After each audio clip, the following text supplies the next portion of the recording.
Ibu ngundang ustadz yang lagi viral. Tuh, dai-nya yang viral, yang rame, padahal ilmunya kosong. Akhlak nggak ada. Tapi karena rame, nah itu. Kalau kata Ustadz MZ itu dulu tuh, cepat kaget, gampang kagum. Kagetan, kaget, rame, kagum aja. Numpang kaget aja udah. Foto-foto pulang, habis ngundang si fulan, habis uang puluhan juta, ratusan juta. Kasihan, sayang. Ilmu nggak dapet. Tuh. Tuh ya. Jadi jangan menyimpulkan, mengikatkan diri. Kalau belajar tuh harus sama yang viral, yang populer, yang rame. Nggak apa-apa, bagus. Kalau ada ilmunya bagus. Standarnya yang tadi tuh, standarnya. Ya, ini ada yang kehilangan akhlaknya. Masa ngaji kehilangan akhlak? Sedangkan orang itu ibadah untuk mendapatkan akhlak. Innama bu'itsu liutammima shalihal akhlak. Tafsirnya makarimal akhlak. Kata Nabi, aku diutus puncak tertingginya menyempurnakan akhlak. Kita itu ibadah buat dapat akhlak. Kenapa kita sholat? Supaya dapat akhlak. Apa akhlaknya? Tanha 'anil fahsya wal munkar. Nah, ini ada orang belajar sholat kehilangan akhlak. Itu kehilangan spiritnya. Kehilangan inti ibadahnya. Adami khuluqin jamilin, atau kehilangan budi pekerti yang mulianya. Itu harus dicek dulu tuh, perbaiki lagi. Ya kan? Nah, tapi dalam hal itu pun ini ngaji pakai adab itu indah sekali. Tidak harus menyalahkan orang juga. Kita mempelajari aja, kalau ini kurang baik, hasilnya nggak bagus, cukup tinggalkan, cari yang lebih baik tanpa harus mencela. Jelas? Ya, saya baca tuntas bentar ya. Fa'an ba'dis salafi hadzal ilmu dinun fanzuru amman ta'khuduna dinakum. Ini sampai sini tadi. Maka dari sinilah para ulama salaf menyimpulkan, kalau Anda senang salaf, ulama terdahulu menyimpulkan sampai abad awal ketiga hijrah. Itu ulama salaf tuh. Apa kesimpulan mereka? Hadzal ilmu dinun, belajar ilmu yang seperti ini itu bagian dari agama. Fanzuru amman ta'khuduna dinakum, maka selektif, cek dari siapa Anda belajar mengambil ilmu agama itu. Nah, di kitab ini didetilkan apa saja konsekuensi kalau orang mengambil ilmu dari yang akhlaknya kurang baik, turunannya akan seperti ini. Syekh Hashim kenapa tidak mendetilkan ini? Karena kasusnya sudah banyak, orang sudah banyak paham. Kalau gurunya salah, pasti muridnya pun ikut salah. Jadi nggak perlu dijelaskan lagi. Jelas ya? Nah, kemudian kita lengkapi sebentar. Waliyahdhar. Nah, hendaklah waspada. Ditahdzir nih sama penulis kitab. Ya, penulis kitab ini menahdzir pembacanya, menahdzir tullabil ilmi. Hendaklah Anda waspada, hati-hati minat taqayyud, untuk mengikatkan diri hanya menyimpulkan dengan satu kesimpulan, untuk belajar bil masyhurin, dengan ustadz-ustadz, kiai-kiai yang viral saja, yang populer saja. Ya. Nah, ini udah kebaca nih. Ini kan beliau lahir 639 Hijriah. Abad ke-7 Hijrah, sekarang udah 1447. Jadi ada kecenderungan di masa itu, ada sekelompok manusia, orang-orang, masyarakat yang mau belajarnya sama yang viral-viral aja, rame. Ibu ngundang ustadz yang lagi viral.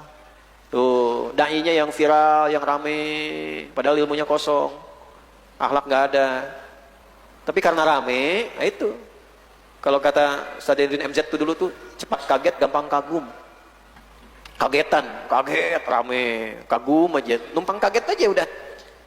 Foto-foto pulang, habis ngundang si fulan, habis uang puluhan juta, ratusan juta. Kasihan, sayang, ilmu nggak dapet.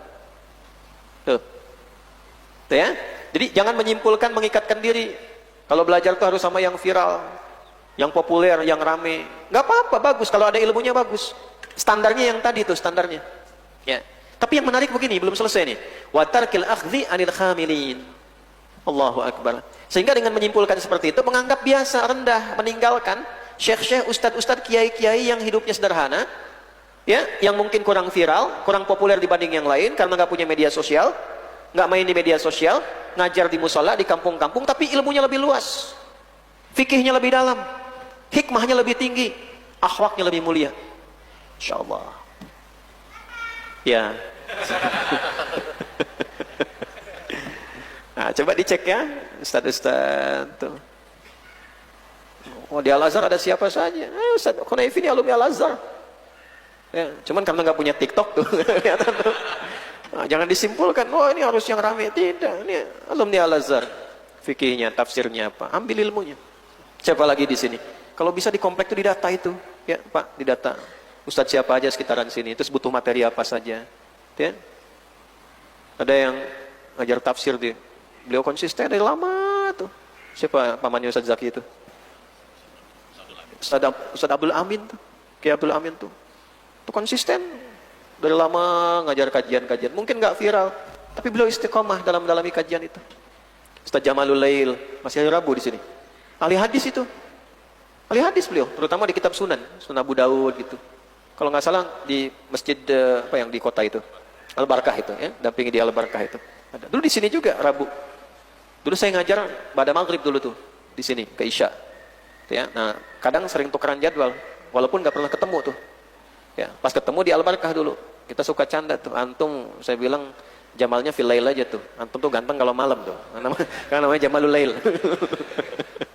Nama tuh. Itu mungkin nggak viral. Ada Ustaz Zamakhsyari, Kiai Zamakhsyari itu. Banyak kita Bekasi ini ulamanya banyak-banyak.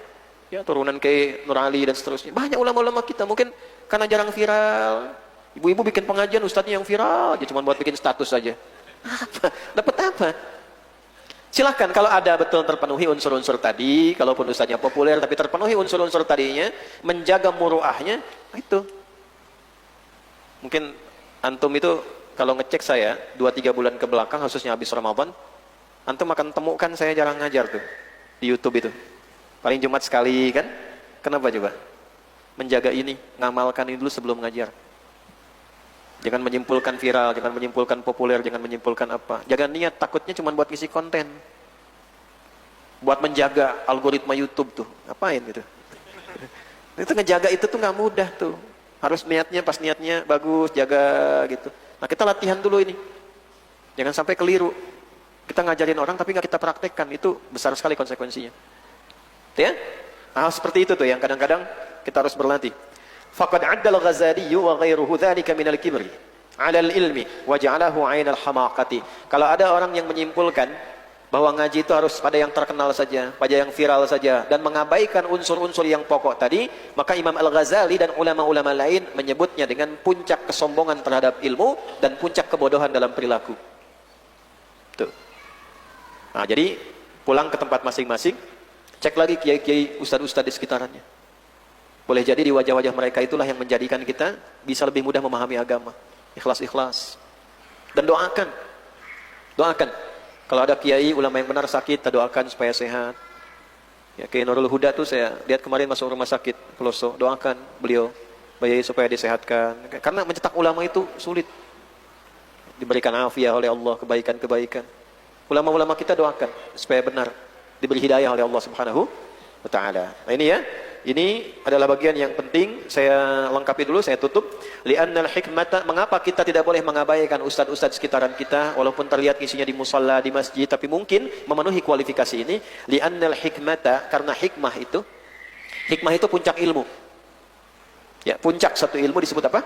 Hikmah. Wa may yu'tal hikmata faqad utiya khairan katsira. Siapa yang diberikan dianugerahi hikmah oleh Allah, dia mendapatkan anugerah terbesar, terindah yang pernah dimiliki oleh siapapun. Jadi nggak bisa dinilai, hikmah itu nggak bisa dibeli. Anda punya uang berapapun nggak bisa beli hikmah. Ya, kalau sudah punya hikmah itu masya Allah, tersusun, bijak, nyaman, jadi akhlak. Ya, dan di atas mau'idhah. Orang kalau pandai mau'idhah, walaupun kalimatnya bagus, tetap kalah oleh hikmah. Di Quran surat 16 ayat 125 itu hikmah itu nomor 1. Wad'u ila sabili rabbika bil hikmah wal mau'izatil hasanah wajadilhum billati hiya ahsan. Ada ustaz dai misalnya muballigh pandai bisa berdebat dengan orang. Ya, retorikanya bagus, mempertahankan keislaman bagus. Itu levelnya nomor 3. Yang nomor 2 siapa? Mau'izah hasanah. Yang ilmunya bisa dipakai nasihati orang, orang sadar jadi makin baik, jadi makin bagus. Ada kiai-kiai, ulama-ulama kalau nasihatin kalimatnya sampai ke hati, orang berubah jadi baik, kan tinggi nilainya. Itu pun masih nomor 2. Nomor 1-nya hikmah. Nah, boleh jadi puncak ilmu itu justru Anda temukan di kiai-kiai seperti itu. Ustadz-ustadz demikian. Saya itu kalau sedang gelisah dengan urusan dunia gitu, itu larinya ke desa, Pak, ke daerah-daerah. Justru saya belajar dari masyarakat-masyarakat di desa. Masuk musola sebelum subuh udah pada di sana duduk nangis. Ya Allah, kami masih banyak dosanya ya Allah, ampuni dosa kami ya Allah. Ingin ke surga tapi masih belum layak rasanya, tapi Engkau tidak punya batas dalam ampunanmu ya Allah. Ampuni ya Allah. La ilaha illallah. Itu yang ke sawah tiap pagi sampai maghrib. Kadang-kadang bertani garam panas-panasan. Itu sebelum subuh udah di musola. Naik kadang-kadang ke puncak, ngelihat ke gunung, bukan puncak Bogor, puncak gunung ke atas itu. lihat ada pengembala kambing apa, ngelihat akhlaknya, belajar dari situ, masya Allah. Saya kan pernah cerita di sini juga. Waktu anak pertama kami usia 4 tahun, dia pengen kambing karena baca sirah Nabi pernah menggembala kambing. Saya dapat info dari salah satu di bukit puncak ujung Jawa itu ada pengembala kambing yang soleh. Kami datang sekeluarga ke atas. Ini saya alami sendiri. Anda tahu nggak? Konon beliau itu cuma dapat 100.000 per bulan. Tapi akhlaknya lebih dari 1 miliar per bulan. Kami datang disebut dengan senyuman, dimasakin makanan-makanan yang ada, diada-adakan terus. Setelah selesai, enak makan, duduk, baru kami tanya, di mana kambingnya? Oh, itu di belakang Gus katanya kambingnya.